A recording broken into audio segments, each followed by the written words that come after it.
ಸ್ನೇಹಿತರೆ ನಮಸ್ಕಾರ. ನೀವು ಜಗತ್ತಿನ ಆಧುನಿಕ ವೇಗವನ್ನು ಅನುಭವಿಸಬೇಕು ಅಂದರೆ ಮುಂಬೈನ ಗಗನಚುಂಬಿ ಕಟ್ಟಡಗಳನ್ನು ನೋಡಬೇಕು. ಅದೇ ಸಮಯದಲ್ಲಿ ಭಾರತದ ಶೌರ್ಯದ ಇತಿಹಾಸವನ್ನು ಅರಿಬೇಕು ಅಂದರೆ ಸಹ್ಯಾದ್ರಿ ಬೆಟ್ಟದ ಮೇಲಿರುವ ಮರಾಠರ ಕೋಟೆಗಳನ್ನು ಏರಬೇಕು. ಪಶ್ಚಿಮದ ಅರಬ್ಬಿ ಸಮುದ್ರದ ಅಲೆಗಳಿಂದ ಹಿಡಿದು ದಕ್ಷಿಣದ ಗೋದಾವರಿ ಕೃಷ್ಣಾ ನದಿಗಳ ಹರಿವಿನವರೆಗೂ ಹರಡಿರುವ ಮಹಾರಾಷ್ಟ್ರ ಭಾರತದ ನಿಜವಾದ ಪವರ್ ಹೌಸ್. ಮಹಾ ಅಂದರೆ ದೊಡ್ಡದು, ರಾಷ್ಟ್ರ ಅಂದರೆ ದೇಶ. ತನ್ನ ಹೆಸರಿಗೆ ತಕ್ಕಂತೆ ಈ ನಾಡು ಪ್ರತಿಯೊಂದು ಕ್ಷೇತ್ರದಲ್ಲೂ ದೊಡ್ಡ ಸಾಧನೆಯನ್ನೇ ಮಾಡಿದೆ. ಇಲ್ಲಿನ ಮಣ್ಣಿನಲ್ಲಿ ಎಂದಿಗೂ ಛತ್ರಪತಿ ಶಿವಾಜಿ ಮಹಾರಾಜರ ಹೆಸರೇ ಶಕ್ತಿಯ ಸಂಕೇತವಾಗಿ ಮಂತ್ರದಂತೆ ಕೆಲಸ ಮಾಡುತ್ತದೆ. ಮರಾಠ ಸಾಮ್ರಾಜ್ಯದ ಗತ್ತು, ಸಹ್ಯಾದ್ರಿಯ ಮಂಜು ಮುಸುಕಿದ ಬೆಟ್ಟಗಳು ಮತ್ತು ಮುಂಬೈನ ಮಾಯಾ ಲೋಕ ಸೇರಿ ಮಹಾರಾಷ್ಟ್ರವನ್ನ ದೇಶದ ಕಿರೀಟಪ್ರಾಯ ರಾಜ್ಯವಾಗಿಸಿವೆ.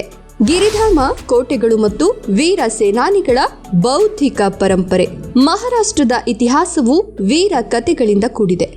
ಇಲ್ಲಿನ ಮಣ್ಣಿನಲ್ಲಿ ಎಂದಿಗೂ ಶಿವಾಜಿ ಮಹಾರಾಜರ ಶೌರ್ಯದ ಗಾಥೆಗಳು ಪ್ರತಿ ಕೋಟೆಯಲ್ಲೂ ಜೀವಂತವಾಗಿವೆ. ರಾಯಗಢ, ಪ್ರತಾಪಗಢ ಮತ್ತು ಸಿಂಹಗಢದಂತಹ ನೂರಾರು ಗಿರಿಧಾಮ ಕೋಟೆಗಳು ಮರಾಠರ ಗೆರಿಲ್ಲಾ ಯುದ್ಧ ತಂತ್ರ ಮತ್ತು ಸ್ವಾಭಿಮಾನದ ಸಾಕ್ಷಿಯಾಗಿ ನಿಂತಿವೆ.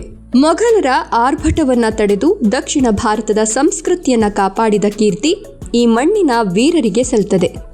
ಬಾಲಗಂಗಾಧರ ತಿಲಕ್, ಜ್ಯೋತಿಬಾ ಫುಲೆ ಮತ್ತು ಡಾಕ್ಟರ್ ಬಿ.ಆರ್. ಅಂಬೇಡ್ಕರ್ ಅವರಂತಹ ಮಹಾನ್ ಚೇತನಗಳು ಹುಟ್ಟಿದ ಈ ನಾಡು ಭಾರತದ ಬೌದ್ಧಿಕ ಮತ್ತು ಸಾಮಾಜಿಕ ಚಳುವಳಿಯ ಕೇಂದ್ರವೂ ಹೌದು. ಈ ಇತಿಹಾಸವು ಬರೀ ಯುದ್ಧಗಳಿಗೆ ಸೀಮಿತವಾಗಿಲ್ಲ. ಇದು ನ್ಯಾಯ ಮತ್ತು ಸಮಾನತೆಯ ಅಡಿಪಾಯದ ಮೇಲೆ ನಿರ್ಮಾಣವಾದ ಸುಭದ್ರ ರಾಜ್ಯದ ಕಥೆಯನ್ನು ಹೇಳ್ತದೆ. ಸಹ್ಯಾದ್ರಿ ಶ್ರೇಣಿಯ ಹಸಿರು ಸಿರಿ ಮತ್ತು ಕೊಂಕಣ ತೀರದ ನೀಲಿ ವೈಭವ. ಪ್ರಕೃತಿ ಪ್ರಿಯರಿಗೆ ಮಹಾರಾಷ್ಟ್ರವು ನಿಜಕ್ಕೂ ಮಾಯಾಲೋಕ. ಪಶ್ಚಿಮ ಘಟ್ಟಗಳ ಅಡಿಯಲ್ಲಿ ಬರುವ ಸಹ್ಯಾದ್ರಿ ಪರ್ವತ ಶ್ರೇಣಿಗಳು ಮಳೆಗಾಲದಲ್ಲಿ ಹಸಿರ ಹೊದಿಕೆ ತೊಟ್ಟಂತೆ ಕಾಣ್ತವೆ. ಮಹಾಬಲೇಶ್ವರ, ಪಂಚಗಣಿ ಮತ್ತು ಲೋನಾವಾಲದಂತಹ ಗಿರಿಧಾಮಗಳಲ್ಲಿ ಮೋಡಗಳ ಆಟ ಎಂಥವರನ್ನೂ ಬೆರಗುಗೊಳಿಸುತ್ತದೆ. ಇನ್ನೊಂದೆಡೆ ಅರಬ್ಬಿ ಸಮುದ್ರಕ್ಕೆ ಹೊಂದಿಕೊಂಡಿರುವ ಕೊಂಕಣ ಕರಾವಳಿಯ ನೀಲಿ ಬಣ್ಣ ಮತ್ತು ಅಲ್ಲಿನ ತೆಂಗಿನ ತೋಟಗಳು ಪ್ರವಾಸಿಗರಿಗೆ ಅತೀವ ನೆಮ್ಮದಿ ನೀಡುತ್ತವೆ.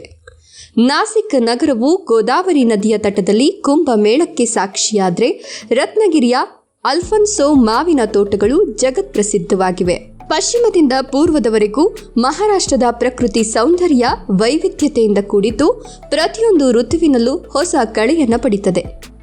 ಪ್ರಾಚೀನ ಶಿಲ್ಪಕಲೆಯ ಅದ್ಭುತಗಳು ಮತ್ತು ಸಂತರ ಸಾಂಸ್ಕೃತಿಕ ನೆಲೆಬೀಡು. ಸಾಂಸ್ಕೃತಿಕವಾಗಿ ಮಹಾರಾಷ್ಟ್ರವು ಜ್ಞಾನ ಮತ್ತು ಭಕ್ತಿಯ ನೆಲೆಬೀಡು. ಸಂತ ಜ್ಞಾನೇಶ್ವರ, ತುಕಾರಾಮ ಮತ್ತು ಏಕನಾಥರಂತಹ ಮಹಾನ್ ಸಂತರು ಜನಸಾಮಾನ್ಯರಲ್ಲಿ ಭಕ್ತಿ ಮತ್ತು ಮಾನವೀಯತೆಯ ಸಂದೇಶ ಸಾರಿದ್ರು. ಪಾಂಡರಪುರದ ವಾರಿ ಪಾದಯಾತ್ರೆಯು ಮಹಾರಾಷ್ಟ್ರದ ಸಮಾನತೆಯ ಸಂಸ್ಕೃತಿಗೆ ಹಿಡಿದ ಕನ್ನಡಿ. ಯುನೆಸ್ಕೋ ವಿಶ್ವ ಪರಂಪರೆಯ ತಾಣಗಳಾದ ಅಜಂತ ಮತ್ತು ಎಲ್ಲೋರ ಗುಹೆಗಳು ಭಾರತೀಯ ವಾಸ್ತುಶಿಲ್ಪದ ಉತ್ತುಂಗವನ್ನು ತೋರಿಸುತ್ತವೆ. ಕಲ್ಲನ್ನು ಕೊರೆದು ನಿರ್ಮಿಸಿದ ಕೈಲಾಸ ದೇವಸ್ಥಾನವು ಶಿಲ್ಪಕಲೆಯ ಒಂದು ಅಚ್ಚರಿ. ಇಲ್ಲಿನ ಪ್ರತಿಯೊಂದು ಹಬ್ಬದಲ್ಲೂ ವಿಶೇಷತೆ ಇದೆ. ಅದರಲ್ಲೂ ಮುಂಬೈ ಮತ್ತು ಪುಣೆಯ ಗಣೇಶೋತ್ಸವದ ವೈಭವವನ್ನು ನೋಡಲು ಪ್ರಪಂಚದಾದ್ಯಂತದ ಜನರು ಇಲ್ಲಿಗೆ ಬರ್ತಾರೆ. ವಡಾಪಾವ್ನ ಚಟಪಟ ರುಚಿ, ಮಹಾರಾಷ್ಟ್ರದ ಸಮೃದ್ಧ ಆಹಾರ ವೈವಿಧ್ಯ. ಆಹಾರ ಪ್ರಿಯರಿಗೆ ಮಹಾರಾಷ್ಟ್ರವು ಒಂದು ದೊಡ್ಡ ಹಬ್ಬ ಇದ್ದಂತೆ. ಇಲ್ಲಿನ ಆಹಾರ ಪದ್ಧತಿಯು ಅತ್ಯಂತ ಚಟಪಟ ಮತ್ತು ರುಚಿಯಾಗಿರುತ್ತದೆ. ಇಡೀ ಭಾರತಕ್ಕೆ ವಡಾಪಾವ್ ಪರಿಚಯಿಸಿದ್ದೇ ಈ ನಾಡು. ಮಿಸಲ್ ಪಾವ್, ಪಾವ್ ಭಾಜಿಯ ರುಚಿ ಸವಿಯದ ಟ್ರಿಪ್ ಪೂರ್ಣಗೊಳ್ಳೋದಿಲ್ಲ. ಹಬ್ಬದ ಸಮಯದಲ್ಲಿ ಮಾಡುವ ಪುರಾನ್ ಪೋಲಿ ಮತ್ತು ಕೊಂಕಣ ಭಾಗದ ಮಾಲ್ವಾಣಿ ಮೀನಿನೂಟದ ರುಚಿ ಅನನ್ಯ. ಕೃಷಿ ಪ್ರಧಾನವಾಗಿಯೂ ಬೆಳೆದಿರುವ ಇಲ್ಲಿ ದ್ರಾಕ್ಷಿ, ದಾಳಿಂಬೆ ಮತ್ತು ಕಬ್ಬಿನ ಬೆಳೆಗಳು ರಾಜ್ಯದ ಆರ್ಥಿಕತೆಗೆ ದೊಡ್ಡ ಬಲ ತುಂಬುತ್ತವೆ. ಪ್ರತಿಯೊಂದು ಜಿಲ್ಲೆಯೂ ತನ್ನದೇ ಆದ ಇತಿಹಾಸ ಮತ್ತು ಅಲ್ಲಿನ ಮಣ್ಣಿನ ರುಚಿಯನ್ನು ಹೊಂದಿದೆ. ಜಾಗತಿಕ ಆರ್ಥಿಕ ಶಕ್ತಿ ಮತ್ತು ಸ್ಮಾರ್ಟ್ ಸಿಟಿಗಳ ಅಭಿವೃದ್ಧಿಯ ವೇಗ. ಮಹಾರಾಷ್ಟ್ರವು ಭಾರತದ ಆರ್ಥಿಕತೆಯ ಅತಿ ದೊಡ್ಡ ಆಧಾರ ಸ್ತಂಭವಾಗಿದೆ. ಮುಂಬೈ ನಗರವು ಕೇವಲ ಆರ್ಥಿಕ ರಾಜಧಾನಿಯಲ್ಲ, ಅದು ಬಾಲಿವುಡ್ನ ತವರು ಕೂಡ ಹೌದು. ಇಲ್ಲಿನ ವೇಗ ಮತ್ತು ರಾತ್ರಿಯ ಬೆಳಕು ನಗರದ ಜೀವಂತಿಕೆಯನ್ನು ತೋರಿಸುತ್ತದೆ. ಪೂರ್ವದ ಆಕ್ಸ್ಫರ್ಡ್ ಅಂತ ಕರೆಯಲ್ಪಡುವ ಪುಣೆ ಇಂದು ಐಟಿ ಮತ್ತು ಆಟೋಮೊಬೈಲ್ ಉದ್ಯಮದ ಕೇಂದ್ರವಾಗಿದೆ. ನಾಸಿಕ್, ನಾಗ್ಪುರ ಮತ್ತು ಸಂಭಾಜಿನಗರ, ಆಗಿನ ಔರಂಗಾಬಾದ್ ಹೊಸ ತಲೆಮಾರಿನ ಸ್ಮಾರ್ಟ್ ನಗರಗಳಾಗಿ ವೇಗವಾಗಿ ಬೆಳೀತಿವೆ.